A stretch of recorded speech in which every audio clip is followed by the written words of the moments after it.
Americans use nearly 400 million gallons of gasoline every day. This results in carbon dioxide polluting the air, which can lead to cancer and respiratory illnesses.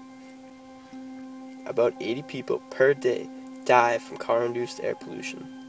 Also, gas-powered cars burn fossil fuels, which leads to creating greenhouse gases that scientists say leads to climate change. So, what's the solution to this?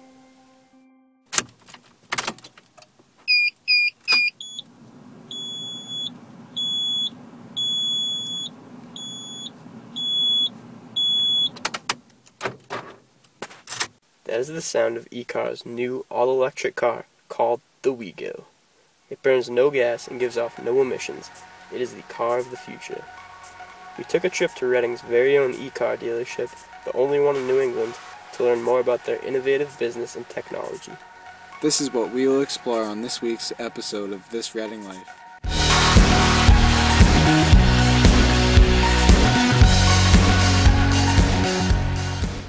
But before we took our eCars trip, we talked to students at Reading Memorial High School to find out their thoughts and opinions on electric cars. Max Forbes, a junior at RMHS and former science team member in Reading, is a little skeptical about electric cars and how reliable they will be. But they don't really work very well if they're just electricity. Most of them have to use gas too, because they don't go very far. Just electricity. On the other hand, Mr. Hatton, a physics teacher at Reading High, is all for electric cars.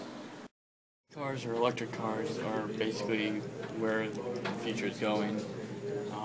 As we get off of the dependence of oil, it's really the only choice, and it makes a lot of sense. At the rate we're using gasoline right now, we're going to run out. And if we don't move on to more effective means of energy and usage, then gas cars are going to stop being useful anyway. So they're going to end up being switched out for fuel cells or electric cars of some sort. When we got to eCars, we talked to Dave Woods, a salesman there, and he shared some wisdom with us.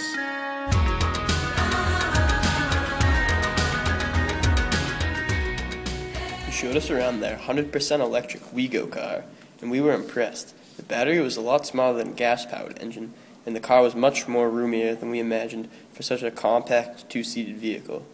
Woods told us that the WeGo can go up to 100 miles per charge. This is enough for morning and evening commutes to work, as well as running some errands before coming home to charge it overnight. Apparently Max did not know about this car. After we received our tour of the WeGo, we sat down and talked to Woods about eCars. We began by asking him how eCars started up. John Zader and Dan Enzing, they did an exploratory visit down to WeGo Electric Cars, which is based in Atlanta, Georgia, and they were introduced to the product there and made the decision collectively that they wanted to represent the WeGo electric car brand here in the New England area. So they are the official dealership for the New England region as of today.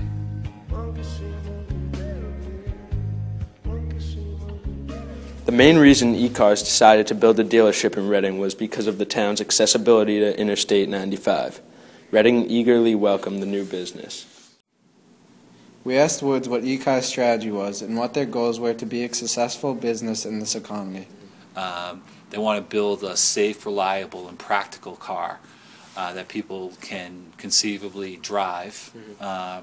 Certainly, there's a lot of benefits to driving an electric vehicle. I think, obviously, the most important one is, having to ultimately, save on gas and, burn some clean, emissions. So. We also asked Mr. Woods if he thinks that gas-powered cars will eventually become obsolete and electric cars will be the primary source of transportation in the future. I think so. I think I would like to believe that probably within the next, say, 15 to 20 years, maybe 40 to 50% of consumers will be driving either a hybrid vehicle, gas and electric, or in a best case scenario, 100% electric. Most people, including those who we interviewed, believe that the electric car will be how people get around in the future. It is not only easier and cheaper, but it saves the environment from air pollution and toxins put out by a gas engine. The new eCars in Reading may be the only one in New England, but as gas prices soar and climate change becomes more of a problem, the expansion of eCars and electric cars in general is inevitable. This is Steve Roesler, Charlie Burns, And Brian O'Shea bringing you this episode of This Reading Life.